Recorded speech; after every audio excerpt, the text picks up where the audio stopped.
ইমাম শাফি রহমতুল্লাহ আলাইহি বহুত বড় একজন ইমাম, চার ইমামের অন্যতম। হযরতে ইমাম আবু হানিফা রহমতুল্লাহ আলাইহির শাগরিদ ছিলেন। ভাইরা আমার, আল্লাহর বান্দা ইমাম শাফি রহমতুল্লাহ আলাইহি উনার জিন্দেগিতে এমন কুওয়াতে হাফেজা উনার ছিল, একটা জিনিস যদি একবার নজর বুলাতেন, এই হযরত ইমাম শাফি রহমতুল্লাহ আলাইহির একবার নজর বুলানোর কারণে 40 বছর তার মনে থাকতো। 40 বছর কোন একটা জিনিস মনে থাকা মানে বিশাল ব্যাপার। এমন এমন ঘটনা ওনার ব্যাপারে বর্ণিত আছে যে আল্লাহর বান্দা মাসে একদিন অথবা 2 দিন বড় ইস্তেঞ্জার জরুরত সারতেন। সুবহানাল্লাহ। তো শেষ বয়সে উনার হালত এরকম ছিল যে উনি মাসে 2-4 বার অথবা 5 বার ইস্তেঞ্জায় যাওয়া লাগতো। তো উনার মা ডাক দিয়া বলতো, কি ব্যাপার, তোমার কি আমি জন্ম দিছি খালি খাওয়ার জন্য আর পায়খানায় যাওয়ার জন্য নাকি? এ মুসলমান, আল্লাহর নবীর থেকে দিন এই পর্যন্ত আমাদের আকাবির আসলাফের ত্যাগের মাধ্যমে আপনার আমার পর্যন্ত পৌঁছেছে। ইমাম শাফি রহমাতুল্লাহ আলাইহি কুওয়াতে হাফেজা 40 বছর পর্যন্ত মনে থাকতো। কোন একটা সময় বৃদ্ধ বয়সে উনি কোন একটা জায়গায় যায়, ওই সময় ওনার চোখের দৃষ্টিশক্তি তেমন ছিল না। কোন একটা রাস্তায় যখন হাঁটছিলেন, উনি ওই জায়গাটায় একটা জায়গায় যে ওখানে ওনার মাথাটা নিচু দিয়ে তারপরে হাঁটলেন। ওনার খাদেম ডাক দেয়া বলে, হুজুর মাথাটা নিচের দিকে কেন দিলেন জানতে চাই। ইমাম শাফি বলেন, এই জায়গাটা একটা গাছ থাকার কথা। ওনার খাদেম বলে, এখানে কোনো গাছ নাই, একদম পরিপূর্ণ রাস্তা। ইমাম শাফি ডাক দেয়া বলে, 40 বছর আগে আমি এই রাস্তা দিয়ে একবার কোন জায়গায় সফর করেছি, ওই সময় এখানে একটা গাছ ছিল। আমার দিল বলে, তখন আমি আমার মাথাটা নিচু দিয়া তারপরে এই জায়গায় হেঁটেছি। তুমি একটু এলাকার মানুষের কাছে খোঁজ নিয়ে দেখো, এই এলাকায় আমার দিল বলে একটা গাছ ছিল। যদি গাছ না থাকে তাহলে বুঝবো আমার কুওয়াতে হাফেজা নষ্ট হয়ে গেছে। ওনার খাদেম খোঁজ নিয়ে তাকায় দেখে, হ্যাঁ 40 বছর আগে এই জায়গায় একটা গাছ ছিল। এই 40 বছর পর ইমাম শাফি রহমতুল্লাহ আলাইহি যখন এই রোড দিয়ে গেলেন, তখন উনি মাথা নিচু করা মানে 40 বছর আগের রাস্তা উনি 40 বছর পরেও ভুলেন নাই। তাদের গুনাহ ছিল না, যার কারণে তাদের কুওয়াতে হাফেজা ছিল অনেক বেশি। ইমাম শাফি একদিন রাস্তা দিয়ে হাঁটছিলেন, কোন একটা বেগানা নারীর দিকে ওনার নজর যায়, পায়ের দিকে নজর যায়। বেগানা নারীর পায়ের দিকে নজর যাওয়ার পর থেকে ওনার হালত এরকম। আগে একটা জিনিস নজর বুলালেই ওনার মনে থাকতো, এখন নজর বুলানো লাগে না, এখন পড়া লাগে তারপরে মনে থাকে। উনি চিন্তা করলেন, আমার যেই একটা তালিমি মুরব্বী আছে, ওস্তাদ, আমি আমার উস্তাদের কাছে আমার বিষয়টা আমি শিকায়াত করব। যার কারণে ইমাম শাফিঈ উনার উস্তাদের কাছে চলে গেলেন। যে ডাক দিয়া বলেন, শাকাউতু ইলা ওয়াকিইন সুআ হিফজি, আমি আমার উস্তাদের কাছে আমার জেহেনের দুর্বলতার কারণে আমি সবকিছু তাকে শেয়ার করলাম।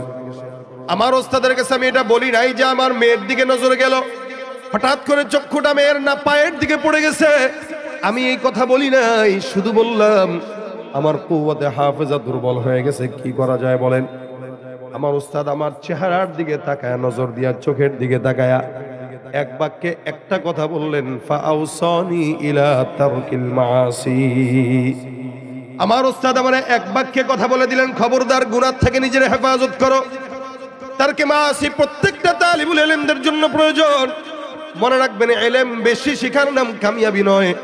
ইলম তো শয়তানেরও ছিল, কিন্তু তারকে মাআসির সঙ্গে যেই বান্দাটা ইলম অর্জন করে, ওই বান্দার ইলম তাকে মঞ্জিলে মাকসাদ পর্যন্ত পৌঁছায় দেয়। ইমাম শাফি রহমতুল্লাহ আলাইহি উনি বলেন, আমি আমার উস্তাদকে বললাম, উনি বললেন, গুনাহ ছেড়ে দাও, অন্তরকে পরিচ্ছন্ন করো, কারণ কলবে সালিমের দাম আল্লাহর দরবারে অনেক বেশি।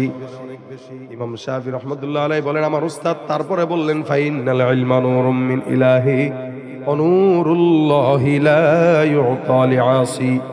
ইলমটা এমন একটা দামি জিনিস, এই জিনিসটা আল্লাহ পাক রব্বুল আলামিন কোন গুনাহগারের অন্তরে আল্লাহ পাক দেন না।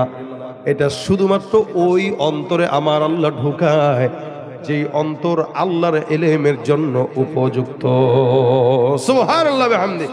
সবার বুকে ইলম যায় না, এটার বাস্তব প্রমাণ আপনারা দেখবেন। যারা বয়স হয়ে গেছে এই যে আমাদের হালত এক, বয়স হচ্ছে, গুনাহ বাড়তেছে, তো কলব আস্তে আস্তে সংকীর্ণ হয়ে যাচ্ছে। কিন্তু যখন ছোট ছিলাম কলব পরিচ্ছন্ন ছিল, যার কারণে ওই ছোটবেলার ইলম দিয়েই চলি। এখন পড়লে আর মনে থাকে না, কিন্তু ছোটবেলায় যেগুলো শিখছি ওগুলোই হয়তো এখন চলতেছে। মানুষের বয়স যত বাড়ে, গুনাহের আসবাব এর কারণে নফস তত দুর্বল হয়। তবে হ্যাঁ, কোন মানুষের যদি বয়স 70 বছরেও তার কলব পরিচ্ছন্ন থাকে, আল্লাহ পাক তার কলবেও কোরআনের নূর ঢুকায় দেয়। আমাদের এদেশে অনেক বুজুর্গানে দিন ছিলেন যাদের এরকম ইতিহাস আছে যে 1 মাসে তারা কোরআনের হিফজ শেষ করে দিয়েছেন। নবীদেরকে 40 বছরে নবুয়তি দিয়েছেন। নবীদেরকে আল্লাহ পাক রব্বুল আলামিন বয়স হওয়ার পরেই যা দান করেছেন। কেন? অন্তর পরিচ্ছন্ন ছিল, যা পাইছেন তা দিয়ে দিয়েছেন, যা চাইছেন তা দিয়ে দিয়েছেন, শুধু পরিচ্ছন্ন কলবের কারণে। এই কারণে ইলম এটা দামি, কোরআন এটা দামি, এটা সবাই শিখতে পারে না। আল্লাহ পাক তাকেই দেন মান ইউরিদিল্লাহু বিহি খায়রা। নবী বলেছেন আল্লাহ পাক যার কল্যাণ চান এটা তাকে দান করেন। যাকে দিয়ে আল্লাহ সমাজের কল্যাণ চান তাকে দান করেন। আল্লাহ যাকে দিয়ে কল্যাণ চান তাকে সমাজের নেতা বানান না, কিন্তু যাকে কল্যাণ চান তাকে সমাজের আলেম বানায় দেন। সুবহানাল্লাহ কোন। এইজন্য নেতা হওয়ার জন্য নমিনেশন নিয়ে মারামারি হয়, কিন্তু হাফেজ আর আলেম হওয়ার জন্য মারামারি হওয়ার প্রয়োজন নাই। কারণ এখানে টাকা দিয়া নমিনেশন পাওয়া যায়, আল্লাহর কোরআন কলবের ভিতরে ঢুকানো যায় না। দামি জিনিস, এটা কলব পরিচ্ছন্ন থাকবে তো অটোমেটিক আল্লাহ দিয়ে দিবে। ভাইরা আমার, এই জন্য কোরআন শিক্ষা করা আল্লাহ রাসূল সাল্লাল্লাহু আলাইহি ওয়াসাল্লাম এটা আমাদের জন্য জরুরি করেন নাই, ফরজ করেছেন। কি করেছেন? তালাবুল ইলমি ফারিয়াদাতুন আলা কুল্লি মুসলিম। প্রত্যেকটা মুসলমান নরনারীর জন্য কোরআনের ইলম অর্জন করা ফরজ, জরুরি নয়, নফল নয়, সুন্নত নয়, ফরজ। এখন যদি কোরআন কেউ শিখতে না পারে তাহলে তার জন্য অপশন আছে 4টা। নবী বলেছেন আলিমান আও মুতাআল্লিমান আও মুস্তামিআন আও মুহিব্বান। হয়তো আলেম হও, নয়তো আলেম বানাও, নয়তো আলেমদের কথা শুনো, নয়তো আলেমদেরকে মহব্বত করো। তুমি নিজে আলেম হও, কোনো সমস্যা নাই, ভালো। আর যদি তুমি নিজে আলেম না হও, তোমার সন্তানকে আলেম বানাও। তোমার সন্তানকে আলেম বানাইতে পারো নাই, তোমার ভাতিজাকে বানাও। ভাতিজাকে আলেম বানাইতে পারো নাই, এবার তুমি তোমার নাতিকে বানাও, অথবা তুমি তোমার বন্ধুর ছেলেকে বানাও, অথবা তোমার যাকে মন চায় যে কোনো একজন মানুষকে ধরে তুমি আলেম বানায় দাও, অথবা তুমি ইলম অর্জন করার পর ওইটা বান্দাকে শিখাও। যদি আলেম নাও হইতে পারো, নাও বানাইতে পারো, তবে 3 নাম্বার হইল আলেমদের কথা মনোযোগ দিয়া শুনো। এখন তো আলেমদের কথা শুনতে মনোযোগ নাই, থাকবে কি? নিজের মহব্বত মতো বলবে, নিজের মন মতো বলবে তো হুজুর ভালো, আর নিজের মতের বিরুদ্ধে যাবে এই হুজুর ভালো না।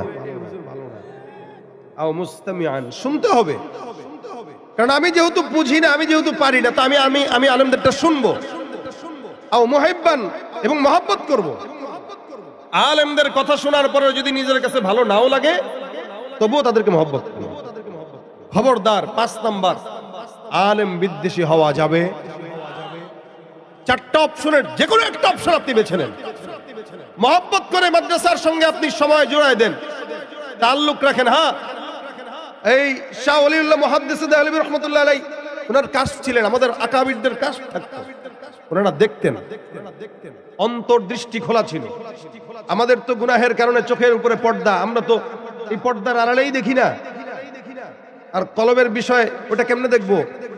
শাহ ওলিউল্লাহ মুহাদ্দিস দেহলভী রাহমাতুল্লাহ আলাইহি দেখতেন আর বলতেন যে আমি দেখি যেই জায়গায় ক্বালা রাসূলুল্লাহ সাল্লাল্লাহু আলাইহি ওয়াসাল্লাম পাঠ করা হয়, ওই জায়গার সাথে রসুলের রওজার একটা নূরের যোগাযোগ তৈরি হয়ে যায়, সাথে সাথে ওখান থেকে নবীর বরকত আর ফয়ুজ আসা শুরু করে দেয়। বরকত বড় মারাত্মক জিনিস। এজন্য মদিনায় যারা যায়, মদিনার থেকে যারা ইলম শিখে মসজিদে নববীতে বসে হাদিস শিখে, ওদের ইলমের আলাদা বরকত আছে। কারণ নবী রওজার থেকে সরাসরি ওদেরকে রুহানি ফয়েজ দান করেন। এবং মদিনার ইমামদের যারা মদিনায় মক্কায় গেছেন, দেখবেন মক্কায় নামাজ পড়লে একরকম মজা, মদিনায় নামাজ পড়লে আরেক রকম সুখ। মদিনার ইমামদের একটু ভুল বেশি হয়, দেখা যায় অনেক সময় সূরা নাসও ভুল করে ফেলছে। এমনও আমি দেখেছি সূরা ফাতিহার ভিতরেও শেখ হুযাইফি পেছ লাগাই দিছে, মানে পড়তে পারতেছেন না। আমি মদিনার এক শেখ আমাদের খুব পরিচিত, ওনাকে জিজ্ঞাসা করলাম এটা কেন হয়? মদিনায় দুর্বল দুর্বল লোকদেরকে ইমাম কেন রাখে? দুর্বলদেরকে রাখে না, মদিনায় সবচেয়ে বেশি ওলি বুজুর্গদেরকে ইমাম রাখে। মদিনার প্রত্যেকটা ইমাম এক একজনের চাইতে এক একজন বেশি বুজুর্গ, এবং এরা সবসময় আতঙ্কে থাকে, কারণ পাশেই হাবিবে কিবরিয়া শোয়া, আর যার উপরে কোরআন নাজিল হয়েছে সেই শোয়া। তার মসজিদে নববীতে তার ইমামতির জায়গায় দাঁড়িয়ে ইমামতি করে কোরআন তেলাওয়াত করা এত সহজ নয়, এত সহজ নয়। আমাদের চোখের সামনে আমাদের ছাত্ররা পড়তে দিলে পড়তে পারবে না, পেছ লাগায় দেয়। আমি আমার মাদ্রাসার ছাত্র কিছু, এদেরকে মাঝে মাঝে বলি, এই তোরা কি ইয়াদ করস বেটা? ভালো ইয়াদ তো হুজুর, ঠিক আছে বল শোনা। শোনাইতে গেলে দেখে পেছ লাগা যায়, কিন্তু হুজুরদের কাছে শোনায় সমস্যা হয় না, আমাদের কাছে শোনাইতে আসতে পেছ লাগে কেন? হুজুর ভয়ে। আমার মতো শহীদুদ্দিনে যদি ভয় পায়, সেখানে রাসূল করিম সাল্লাল্লাহু আলাইহি ওয়াসাল্লাম দাঁড়ানো শোয়া। মদিনার ইমাম সাহেবরা যখন পড়ে খেই হারায় ফেলায় যে আমি যা পড়ছি আমার রাসূল কিবরিয়া শুনতেছে। আর নবীর সামনে পড়া অনেক কঠিন বিষয়, যার উপরে নাজিল হয়েছে, যিনি সাহেবে কোরআন, শেষ হয়ে রয়েছে, আর তার সামনে নামাজ পড়াইতেছি। সূরা ফাতিহা কি আর নাস কি আর বাকারা কি, ভুল তো হয়েই যেতে পারে। এই জন্য কোরআন শাহ ওলিউল্লাহ মুহাদ্দিস দেহলভী রাহমাতুল্লাহ আলাইহি যেখানেই হয়, যেখানেই হাদিসের দর্স দেওয়া হয়, জায়গার সাথে রাসূলের রওজার যোগাযোগ সূত্র হয়ে যায়। এই জন্য হামিল কোরআন যারা, হামিল হাদিস যারা, এদের চেহারার দিকে তাকায় দেখবেন আলাদা একটা রুহানি ফয়েজ চমকায়, এদের চেহারায় কোরআনের নূর চমকায়, এদের চেহারায় রাসূলের হাদিসের নূর চমকায়। সীমাহুম ফি ওয়ুজুহিহিম মিন আসারিস সুজুদ, কারণ সিজদা দেয় এরা, আল্লাহর কোরআন সিজদা দিয়ে তেলাওয়াত করে, নামাজে তেলাওয়াত করে, যার কারণে আল্লাহ ইলমের নূরের সিজদার একটা রুহানিয়ত নূর তার চেহারায় চমকায় দেয়। সুবহানাল্লাহ। এজন্য ইলমের নূর শিখা ফরজ। এটা নিজে পারেন নাই, ছেলেকে বানান, ছেলেকে পারেন নাই, নাতিকে বানান, কাউরে পারেন নাই, শুনেন, শুনতেও পারেন না, মহব্বত করেন। রাসূলের কাছে এক সাহাবী এসে বলতেছেন, ইয়া রাসূলুল্লাহ, আপনাকে মহব্বত করি, কিন্তু আবু বকরের মতো আমল নাই, ওমরের মতো আমল নাই, ওসমানের মতো আমল নাই, তবে হ্যাঁ আপনি আপনার রাসূল আল্লাহর মহব্বত আছে। নবী বলেন, ইন্নাকা মা'a মান আহবাবতা, তুমি যাকে মহব্বত করবা আল্লাহ তোমাকে তার সাথে জান্নাতে রেখে দিবেন। আপনি আলেমদেরকে মহব্বত করবেন, আলেমরা যেই জান্নাতে যাবে আল্লাহ পাক আপনাকে তার সাথে ওই জান্নাত দিয়ে দিবেন। স্বাভাবিকভাবে মাদ্রাসায় দ্বীন শিখানো হয়, আর এই দ্বীন শিক্ষা এটা অনেক গুরুত্বপূর্ণ একটা বিষয়। আমাদের কাছে মনে হয় শিক্ষা তো দরকার। স্বাভাবিকভাবে যারা স্কুল কলেজ ভার্সিটিতে পড়ে অথবা অন্যান্য শিক্ষা ব্যবস্থায় পড়ালেখা করে, এদের কাছে কোরআন এবং সুন্নাহর জ্ঞানটা মামুলি বিষয়, আর এটা হইলে চলে, না হইলেও চলে। কিন্তু দুনিয়া এটা না হইলে তো চলে না।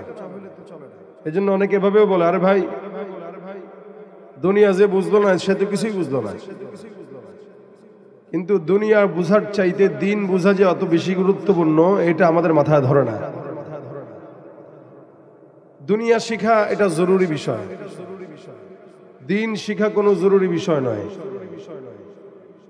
দুনিয়ার ইঞ্জিনিয়ার, ডাক্তার, যে যাই হোক, এগুলো জরুরি বিষয়। জরুরি কি? আমার মনে করেন একটা জিনিস প্রয়োজন, প্রয়োজন হইলে ভালো, না হইলেও চলে।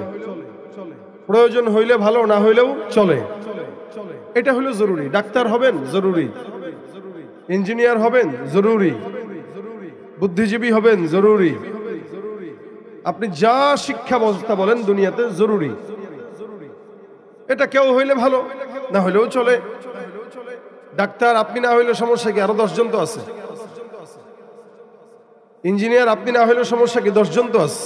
হইলে ভালো, না হইলে চলে, কোনো সমস্যা নাই। আমি আপনাদের সামনে পাঞ্জাবি পরে আসছি, আবার অনেকে এখানে স্টেজে পাঞ্জাবির সাথে সাথে কোটও পরে আসছে, প্রয়োজন তাই পড়ছে, না পড়লেও চলে। আমি পড়ি নাই, চলে। আবার আমি যদি পাঞ্জাবি না পরে শুধু গেঞ্জিও পড়তাম, গুনাহ হইতো না, চলে। গরমের সময় মানুষ খালি গায়েও থাকে, চলে। কিন্তু এখান দিয়ে একজন যদি জুব্বা পরবে, নিচে লুঙ্গিটা খুইলা লুঙ্গি এরকম করে ঘুরায় ঘুরায় যায় সব ঝুলাইতে ঝুলাইতে, আপনারা তারা কি বলবেন বলেন তো? জরুরি জিনিস হইলে ভালো, না হইলে চলে, সমস্যা নাই। কিন্তু ফরজ যেটা, এটা লাগবেই, এটা না হইলে মানুষ পাগল বলে। কথা বলেন ঠিক কিনা? দ্বীনের জ্ঞান এটা ফরজ, জরুরি নয়। ডাক্তার হওয়া জরুরি, ইঞ্জিনিয়ার হওয়া জরুরি, দুনিয়া শিখা জরুরি, বুদ্ধিজীবী হওয়া জরুরি, চেয়ারম্যান মেম্বার জরুরি, কিন্তু আল্লাহর কোরআন জরুরি নয়, এটা ফরজ। এটা আপনার যেমন শিখা ফরজ, আমারও শিখা ফরজ। দুনিয়ার মানুষ যেরকম লুঙ্গি না থাকলে পাগল বলে, যার কাছে দ্বীনের জ্ঞান নাই ও আল্লাহর আদালতে পাগল ছাড়া আর কিচ্ছু নয়। সুতরাং এ কারণেই আমাদের দেশে যত অন্যায় অবিচার যা হচ্ছে, ওই দুনিয়া লোভী শিক্ষিত শয়তানরাই করে। ওলামা একরামে দেশের চুরি, চামারি, সন্ত্রাসী, ধর্ষণ, এগুলা কোনো কওমি মাদ্রাসার ওলামা একরামরা করে না। শুধুমাত্র দ্বীনের ফরজ বিধান না শেখার কারণে একটা মানুষ যা মন চায় তাই করতে পারে, যা মন চায় সেখানে যেতে পারে, যেই হারাম যেখান থেকে মন চায় সেখান থেকে অর্জন করতে পারে। কুকুর যেরকম খাবার একটা দেখলে জিব্বা ঝুলায় ঝুলায় সেটা চাটার জন্য যায়, যার ভিতরে দ্বীনের জ্ঞান নাই ও দু চারটা পয়সা দেখলে জিব্বা ঝুলায় ঝুলায় কুকুরের মতো সেটার পিছনে দৌড়ায়। হালালও বুঝে না, হারামও বুঝে না, টাকা হইলেই চলে। এই কারণে আমাদের দেশে নির্বাচন আসার আগে দেখবেন 100 টাকা দিয়ে লোক কিনা যায়, যায় না? টাকাটা কোত্থেকে আসতেছে এটা দেখার বিষয় না, পাইছি তো।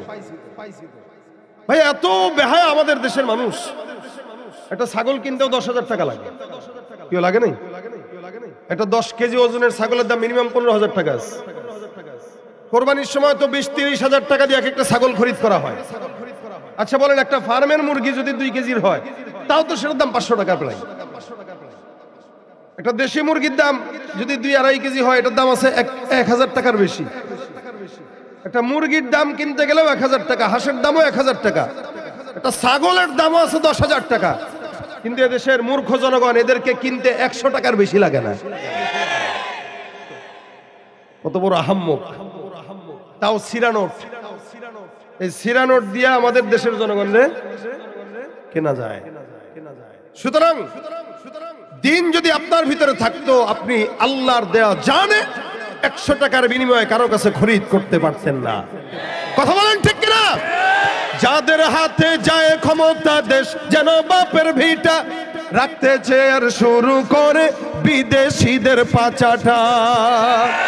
বিদেশিদের কথা মতো চালায় ওরা নিজের দেশ, দেখতে দেখতে গোল্লায় গেল আমার সোনার বাংলাদেশ। দেখতে দেখতে গোল্লায় গেল, দেখতে দেখতে গোল্লায় গেল আমার সোনার বাংলাদেশ। একে একে শেষ করেছি, সবার দেখা হইল শেষ। দেখতে দেখতে গোল্লায় গেল, ঠিক কিনা? যেই জান আল্লাহ নিজে খরিদ করেছেন। ভাই যে কোনো জিনিস একাধিকবার বিক্রি করা জায়েজ নাই। আমাদের দেশের যদিও জায়গা জমি ফ্ল্যাট ধান্দাবাজারা একটার জায়গায় 10 বার বিক্রি করে, আপনার কাছেও বিক্রি করছে, আবার আরেকজনের কাছেও করবে। কিন্তু এক জিনিস একাধিকবার বিক্রি করা এটা শরীয়ত বলে জায়েজ নাই। আল্লাহ পাকের কাছে আমরা আমাদের জান আর মালকে জান্নাতের বিনিময়ে বিক্রি করে ফেলেছি। ইন্নাল্লাহা ইশতারা, ইন্নাল্লাহা ইশতারা, আল্লাহ পাক এটা নিয়েছেন। কি নিয়েছেন বলে? আনফুসাহুম ওয়া আমওয়ালাহুম বিআন্না লাহুমুল জান্নাহ। আল্লাহ আমাদের জান মাল সব কিছু খরিদ করেছেন শুধুমাত্র জান্নাতের বিনিময়ে। যেটা আল্লাহ পাক খরিদ করে নিয়েছেন ওইটা অন্য কারো কাছে বিক্রি করা জায়েজ। আল্লাহ পাক রব্বুল আলামিন যদি আমাদেরকে জান্নাত দিয়ে আমাদের জানমাল নেয়, ভাই জান্নাতের চেয়ে ভালো কিছু যদি কেউ দিতে পারে আমরা তাদের কাছে বিক্রি হব। কিন্তু জান্নাতের চেয়ে যদি ভালো জিনিস কেউ দিতে না পারে তাদের কাছে বিক্রি হওয়ার কোনো প্রশ্ন আসে না। আর এগুলো করে শুধুমাত্র তার ভিতরে দ্বীনের ওই ফরজ ইলম যেটা ওইটা অর্জন নাই। এই কারণে হালাল হারাম কোনটা এটা যে জানে না, অথচ শরীয়ত হারামকে স্পষ্ট করেছে, হালালকে স্পষ্ট করেছে। আল্লাহ রাসূল সাল্লাল্লাহু আলাইহি ওয়াসাল্লাম বলেন, আল হালালু বাইয়িন ওয়াল হারামু বাইয়িন। এগুলো সুস্পষ্ট। নামাজ এটা ফরজ, এটা সবাই জানে। মানুষের টাকা মেরে খাওয়া হারাম, সবাই জানে। ঘুষের টাকা দিয়া বিল্ডিং করা, সুদের টাকা দিয়া বাড়ি করা হারাম, সবাই জানে, এটা স্পষ্ট। কিন্তু এরপরেও মানুষ মানতে পারে না। আবার কিছু কিছু তো আছে হালাল আর হারামকে যুক্তি দিয়া জায়েজ বানানোর ফিকির করে হারামকে, শুধুমাত্র দ্বীনের জ্ঞানের অভাবের কারণে। এই কারণে আল্লাহ পাক বলেন, যারা জানে আর যারা জানে না এরা কখনো সমান হতে পারে। হাল ইয়াস্তাবিল্লাযীনা ইয়ালামুন ওয়াল্লাযীনা লা ইয়ালামুন। যারা জানে, যারা জানে না। কি জানে? দ্বীনের ইলম জানে। দ্বীনের ইলম যার জানা আছে আর দ্বীনের ইলম যার জানা নাই, এরা কখনো সমান নয়। আর দ্বীনের ইলম এটা কোনো মানব রচিত জ্ঞান নয়, ইলম নয়, এটা আল্লাহ পাক রব্বুল আলামিনের গবেষণা। এটা আল্লাহ পাক রচিত। মানব রচিত জিনিস ধ্বংস হয়। প্লেন বানাইলো, ভুল হইলো তো ক্রাশ খায়। কিন্তু আল্লাহ পাকের কোরআন, একটা মানুষ এ পর্যন্ত কিয়ামত পর্যন্ত আল্লাহ পাক রব্বুল আলামিন বান্দাকে সুযোগ দিয়েছেন। আল্লাহ পাকের কোরআন থেকে একটা ভুল যদি কেউ বের করে দেখাতে পারে, এই চ্যালেঞ্জ আল্লাহ পাক কিয়ামত পর্যন্ত বান্দাকে দিয়েছেন। অতীতেও কেউ পারে নাই, ভবিষ্যতেও পারার সম্ভাবনা নাই। পারবে না তো দূরের কথা, সম্ভাবনাও। এই জন্য আল্লাহ পাক রব্বুল আলামিন বলেন, এটা আমি আল্লাহ পাক নিজে সৃষ্টি করেছি, বানিয়েছি। ইন্না নাহনু নাযালনা যিকরা ওয়া ইন্না লাহু লাহাফিজুন। কোরআনের ইলম যেটা, এটা আমি আল্লাহ পাক বানিয়েছি, এটা আমার কাছেই সীমাবদ্ধ। সংরক্ষণ আমি করব। কিভাবে আল্লাহ পাক এই পর্যন্ত দিয়েছেন? আল্লাহ পাক শুরুতে এটা লৌহে মাহফুজে রেখেছেন। তারপরে আল্লাহ পাক জিবরিল আমিনের মাধ্যমে, নাযালা বিহির রূহুল আমিন, জিবরিলের মাধ্যমে আল্লাহ পাক রব্বুল আলামিন এটাকে নাজিল করেছেন। কার ভিতরে দিয়েছেন? তাআলা কলবিক। রাসূলকে বলেন, রাসূল এটা আমি আপনার সিনার ভিতরে জিবরিলের মাধ্যমে বসায় দিয়েছি। সুবহানাল্লাহ। আল্লাহ রাসূলের সিনায় বসায় দিয়েছেন। নবীর সিনা থেকে সাহাবা একরামদের সিনা, সাহাবা একরামদের সিনা থেকে তাবেঈদের সিনা, তাবেঈদের সিনা থেকে তাবেঈ তাবেঈদের সিনা, ওখান থেকে আইম্মায়ে মুজতাহিদিনদের সিনা। এইজন্য আমাদের ওস্তাদরা বলতেন, ইলম এটা সিনা বা সিনা আসে। নবী করিম সাল্লাল্লাহু আলাইহি সাল্লামকে জিবরিল বারবার বলেছেন, ইকরা। রাসূল বলেন, আমি জানি না, আমি পারি না। যখন আল্লাহ রাসূল সাল্লাল্লাহু আলাইহি সাল্লামের সিনার সাথে জিবরিলের সিনা জুড়ে গেল, তো আল্লাহ নবী সাল্লাল্লাহু আলাইহি সাল্লাম পড়া শুরু করে দিলেন। সুবহানাল্লাহ। আবু হুরায়রা বলেন, আমি আল্লাহ রাসূল সাল্লাল্লাহু আলাইহি সাল্লাম একবার আমাকে প্রশ্ন করলেন। হযরত আবু হুরায়রা রাদিয়াল্লাহু তাআলা আনহু সবচাইতে বর্ণিত হাদিস বর্ণনার দিক থেকে বেশি এগিয়ে। উনি এমন গরীব ছিলেন, হাদিসের পিছনে ছুটে ছুটে ওনার জিন্দেগি, উনি কাজকর্মে ব্যস্ত ছিলেন না, সারা জিন্দেগি হাদিসের পিছনে ছুটছেন যে কোন জায়গা থেকে একটা হাদিস নেওয়া যায়। যদিও রাসূল করিম সাল্লাল্লাহু আলাইহি ওয়াসাল্লামের ইন্তেকালের পরে হযরত আবু হুরায়রা রাদিয়াল্লাহু তাআলা আনহু ওয়াসাত দিয়েছিলেন, আল্লাহ সম্পদের ওয়াসাত দিয়েছিলেন। এমনকি মদিনায় কিছুদিন শাসকও ছিলেন তিনি। উনি শাসক থাকা অবস্থাতেও উনি ওনার নিজের লাকড়িগুলো নিজে কাটতেন, নিজের মাথায় বহন করতেন এবং ওই লাকড়িগুলো নিজের বাসা পর্যন্ত নিজেই কষ্ট করে নিয়ে যেতেন, শাসক থাকা অবস্থায়। এটা হইল দ্বীন শরীয়তের জ্ঞান যার ভিতরে থাকে তো সে মানুষ হয়। আর এই জ্ঞান যার ভিতরে না থাকে, সে 2 দিনের নেতা হওয়ার পরেও তার জন্য 10টা বডিগার্ড লাগে। এটা হলো আবু হুরায়রা রাদিয়াল্লাহু তাআলা আনহু আর আমাদের ভিতরে পার্থক্য। তো উনি বলেন, রাসূল আমাকে একদিন জিজ্ঞাসা করলেন, আবু হুরায়রা, এই যে গনিমতের মাল আছে, আমার তুমি কখনোই তো হাজত বললা না যে হুজুর আমার কিছু গনিমতের মাল থেকে আমাকে দেন। আবু হুরায়রা রাদিয়াল্লাহু তাআলা আনহু বলেন, ইয়া রাসূলুল্লাহ, আমার কাছে গনিমতের মালের চেয়ে আপনার কাছে যে ইলমে ওহী আছে, ওহীর ইলম আছে, ওই ইলমটা বেশি পছন্দনীয়, আপনি আমাকে ওখান থেকে পারলে কিছু দেন। সুবহানাল্লাহ। দেখেন কি চাইতে বলেন রাসূল, সে কি চায়। নবী বলছেন, তুমি আমার কাছে গনিমতের মাল চাও, এটা তো সাহাবা একরামদের হক। এখান থেকে আমি সব সাহাবীদেরকে দেই, কিন্তু তুমি কখনো চাও না, ব্যাপার কি? আবু হুরায়রা বলতেছেন, হুজুর আমার ওইটা দরকার নাই, আপনার যে ওহীর ইলম আছে ওইটা দরকার, আমার ওইটা দেন। যে বুঝে সে খুঁজে, আর যে বুঝে না সে খুঁজেও না, পায়ও না। হযরত আবু হুরায়রা রাদিয়াল্লাহু তাআলা আনহু কে রাসূল সাল্লাল্লাহু আলাইহি ওয়াসাল্লাম বলতেছেন, ঠিক আছে ওহীর ইলম লাগবে? বলে জি। এতে বসো। আবু হুরায়রা বসলেন, রাসূল সাল্লাল্লাহু আলাইহি ওয়াসাল্লাম বসলেন, মাঝখানে জায়গা। আল্লাহর নবী বলেন, তোমার গায়ের চাদরটা এখানে বিছাও।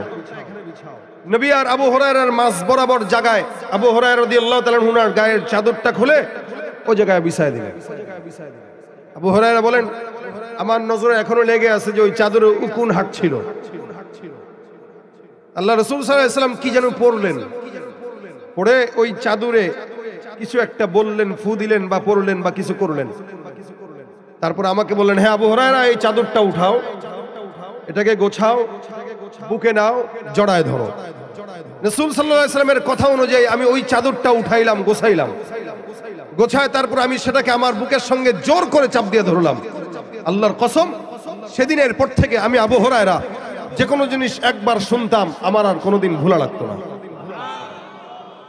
নবী সিনা ওহির ইলম আবু হুরায়রার সিনায় ঢুকায় দিয়েছেন। আবু হুরায়রার কাছে দুনিয়ার সমস্ত টাকার চাইতে আল্লাহ রাসূলের ওহির ইলমটার বেশি কদর ছিল, যার কারণে রাসূলের থেকে ওই গনিমতের মাল নেন নাই, ওহির ইলম নিয়েছেন। আর এটা আল্লাহ পাকের একটা নূর, আল ইলমু নূরুম মিন ইলাহি, এটা আল্লাহ পাকের নূর। এই কারণে এই নূরটা যে কারো কলবে আল্লাহ পাক ঢুকান না। এই যে আপনারা এখানে কতগুলো মানুষ বসা, ছোট ছোট বাচ্চাদেরকে জিজ্ঞাসা করেন, দেখবেন 2-4 পারা মুখস্থ আছে। কিন্তু যাদের 50 বছর, 40 বছর, 60 বছর, এদেরকে জিজ্ঞাসা করেন 2-4টা সূরা ছাড়ার মুখস্থ নাই। যদি আপনি তাকে সময় বেঁধে দেন, আগামী 1 মাসের ভিতরে তুমি 10টা সূরা মুখস্থ করবা, দেখবেন পারবে না, প্যাঁচ লাগায় দিবে।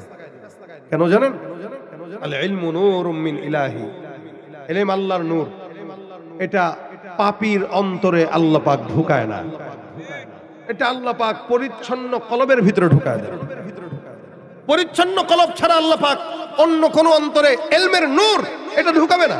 এই কারণেই তো একটা হাফেজে কোরআন 7 বছর বয়সে হাফেজ হয়, আর 70 বয়সের বুড়ারে বলবেন সারা জিন্দেগি পিটাইলেও একটা সূরা মুখস্থ করতে পারবে না।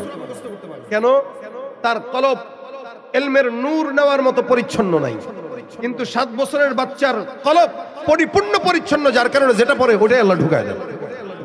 এই জন্য আমাদের দেশে ইঞ্জিনিয়ার যারা হয় এরা 30 বছর বয়সে হয়, 40 বছর বয়সে হয়, কিন্তু কাউরে দেখবেন না যে 30 বছর হাফেজ হয়েছে, এটা দেখবেন না।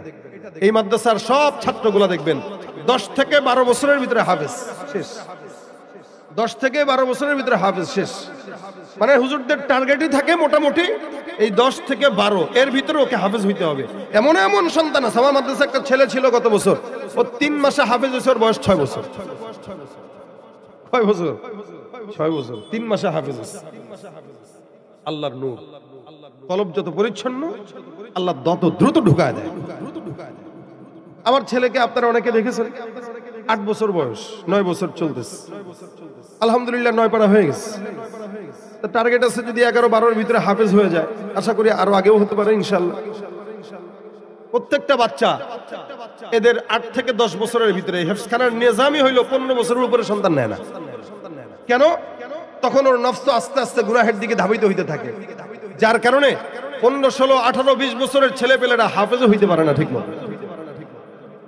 আল ইলমু নূরুম মিন ইলাহি, এটা আল্লাহ পাকের নূর, এটা আল্লাহ পাক যে কোনো কলবে দেয় না।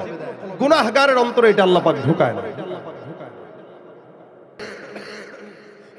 আপনি হাফেজে কোরআনকে মহব্বত করবেন, ওই হাফেজে কোরআন যেই জান্নাতে যাবে আল্লাহ পাক আপনাকে সেই জান্নাত দান করবেন।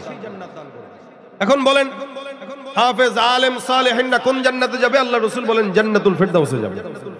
সুবহানাল্লাহ, জোরে বলেন মিয়া, জান্নাতুল ফিরদাউসে যাবে। আর জান্নাতুল ফিরদাউস কেমন বড় জান্নাত! রাসূল করিম সাল্লাল্লাহু আলাইহি ওয়াসাল্লাম বলেন জান্নাতুল ফিরদাউসে যে মুমিনরা যাবে ওরা জান্নাতুল ফিরদাউসে বসে বসে আল্লাহ পাক যে আরশে আছেন, কুরসিতে বসে আছেন, এক একজন ইমানদার জান্নাতুল ফিরদাউসে বসে বসে আল্লাহ পাক রব্বুল আলামিনকে সরাসরি দেখবেন তার কুরসি, আল্লাহর আরশ কুরসি দেখবেন। জান্নাতুল ফিরদাউস তো দামি জান্নাত, ওই জান্নাতে থাকবেন তো কখনো কখনো হাঁটতে হাঁটতে দেখবেন আরে হযরত আদমকে তো দেখা যায় ওই যে হাঁটতেছে, কখনো দেখবেন ওই যে ইব্রাহিম নবীকে দেখা যায়, কখনো দেখবেন ইউসুফের সৌন্দর্য আমার চোখের সামনে হাজির, কখনো দেখবেন ওই যে রাসূলের সাহাবী আবু বকর হেঁটে হেঁটে যাচ্ছে, কখনো দেখবেন ওমরকে দেখা যায়, কখনো দেখবেন আশরাফ আলী থানভীকে দেখা যায়, কখনো দেখবেন হুসাইন আহমদ মাদানীকে দেখা যায়। কারণ আল্লাহ পাক রব্বুল আলামিন নবী, শহীদ, সাহাবী, সালেহিন এদের সবাইকে জান্নাতুল ফিরদাউস দান করে দিলেন। আর আপনি যদি এদের সঙ্গে এদের কোনো না কোনো রুহানি সন্তানদের সঙ্গে তাল্লুক রাখেন, তা আল্লাহ পাক আপনাকেও তাদের সাথে জান্নাত দান করে দেবেন ইনশাআল্লাহ। একটা মাদ্রাসা শুধু মাদ্রাসা নয়, এগুলা রাসূলের রওজার এক একটা ঘাঁটি। নবী ওই জায়গায় মূল ঘাটে নিয়ে শোয়া, আর গোটা বিশ্বের বুকে এক একটা ঘাটির নূর আল্লাহর নবী জায়গায় জায়গায় দিয়ে দিয়েছেন। ওই নূর নিয়ে নিয়ে উলামা একরাম আপনাদের কাছে ঘরে ঘরে বিলায়। আল ইলমু নূরুম মিন ইলাহি, এর দামি জিনিস। এজন্য আপনারা উলামা একরামদেরকে মহব্বত করবেন, পারবেন ইনশাআল্লাহ। কোরআন শিখবেন। রমজান চলে আসতেছে, অল্প সময় বাকি, খুব বেশি না, 3 মাস বরাবর। সামনে 3 মাস 2 মাস পরে হয়তো নির্বাচন হইতেও পারে। বাকি আমাদের দেশের মানুষের রমজান আসার যে আগ্রহ, ওইটার চেয়ে নির্বাচনের আগ্রহটা বেশি। ওই জন্য ওই আগ্রহ মাথার থেকে ঝেড়ে ফেলেন, যা হয় হোক, কিন্তু রমজান আসতেছে, আমাকে পুত পবিত্র হওয়া লাগবে। এখন থেকে কোরআন শিখতে পারেন নাই তো কোরআনের জন্য প্রস্তুতি হয়ে যান। মাদ্রাসা আছে, ওলামা একরাম কোনোদিন আপনি শিখতে চাইলে না করবে না, ফ্রি শিখাবে। ওলামা একরামদের এটা অভ্যাস আছে, আলহামদুলিল্লাহ, ফ্রি শিখায়। অথচ এই জামানায় একটা অটো চালাইলেও তো 30,000 টাকা পাওয়া যায়, অটো চালাইলেও 30,000 টাকা পাওয়া যায়। এই যে আমরা যারা প্রতিষ্ঠান চালাই, এ মাদ্রাসার মুহতামিমকে জিজ্ঞেস করেন, সব মাদ্রাসার হালত জানি না, তবে আকসার কওমি মাদ্রাসাগুলো মুহতামিম সাহেবদের পকেটের টাকায় চলে। এবং আপনারা যতটুকু দেন, অনেক সময় দেখা যায় আপনাদের টাকায় হয়তো 2-4টা বস্তা চাউলের টাকা হয়, বাকি টাকা এমন এমন মুহতামিম আছে যারা নিজেদের জায়গা বিক্রি করে তারপরে প্রতিষ্ঠান চালায়। শুধু আমি যদি বলি আমার প্রতিষ্ঠানের পিছনে যে কত লক্ষ টাকা আমার নিজের পকেটের টাকা আছে, এটা আল্লাহ ছাড়া কেউ জানে না। কেন? এই টাকা দিয়ে জায়গা কিনলেও তো বহুত ব্যবসা হইত, কিন্তু আমরা কেন করি এটা? যে সমস্ত ওস্তাদরা এখানে পড়ে আছে, 15-20 হাজার টাকা বেতন দেয়, এনারা তো অটো চালাইলেও 30,000 টাকা পাইতো, কেন পড়ে আছে এখানে? তারপরেও 2-4 মাসের বেতন বাকি থাকে, কেন পড়ে আছে? শুধুমাত্র কোরআন শিখানোর মহব্বতে পড়ে আছে, শুধুমাত্র দ্বীনের মহব্বতে পড়ে আছে। এই জন্য আপনারা যদি 10-15 জনের গ্রুপ মাদ্রাসায় এসে বলেন যে আমাদেরকে একটু কোরআন শিখান, ইনশাআল্লাহ ওলামা একরাম না করবে না, না করবে না ইনশাআল্লাহ। বরং ওনারা চায় যে আপনারা আসেন, ওনারা চায় আপনারা আসেন। স্কুলে যারা পড়েন, ভার্সিটিতে যারা পড়েন, আপনারা 20-25 জনের একটা গ্রুপ হন না, হয়ে আসেন না, ওস্তাদ আমাদেরকে একটু শিখান। প্রতিদিন আল্লাহর জন্য 20টা মিনিট সময় দেন, প্রতিদিন দরকার নাই, সপ্তাহে 5 দিন দেন, 3 দিন দেন। মুক্তবে যারা পড়া এদের কাছে আসেন, তবু আল্লাহর কাছে বলতে পারবেন যে আল্লাহ আমি শিখার চেষ্টা করছি। রাসূল বলেন কেউ শিখার চেষ্টা করলেও আল্লাহ পাকের কোরআন তার জন্য সাক্ষী হয়ে যাবে। শুধু তাই নয়, কেউ যদি শিখতে যায় একটু আটকে আটকে পড়ে, তবুও প্রত্যেকটা অক্ষরে আল্লাহ পাক 10টা করে নেকি দান করবেন। সওয়াব না গুনাহ, কি বলেন? সওয়াব, প্রত্যেকটা অক্ষরে 10টা করে নিই। এই কারণে আমরা চেষ্টা করব কোরআন নিজে শিখব, অন্যকে শিখাবো। কোরআন সংসদ থেকে সংসার পর্যন্ত যত জায়গা আছে, প্রত্যেকটা জায়গায় যদি কোরআন থাকে, ইনশাআল্লাহ কোরআন অনুযায়ী মানুষ যদি তার নিজেকে এবং দেশকে, রাষ্ট্রকে, সংসারকে, নিজের পরিবারকে পরিচালনা করে, ইনশাআল্লাহ কোরআন তাকে কোনোদিন অশান্তি দিবে না, কোরআন তাকে শান্তি দিবে, কোরআন তাকে সুখ দিবে। আমরা অনেক সময় বলি আমাদের প্রতিষ্ঠান আধুনিক প্রতিষ্ঠান, মানে আমরা আধুনিক শিক্ষাকে, ইসলামী শিক্ষাকে আধুনিক রূপে রূপান্তরিত করি। আরে আহাম্মক, ইসলামী শিক্ষাই তো সবচেয়ে আধুনিক, এটার আবার কিসের আধুনিকে রূপান্তরিত করবে? বরং বলো আধুনিক শিক্ষাকে ইসলামের রঙে রূপান্তরিত করি আমরা, এটা বলা দরকার।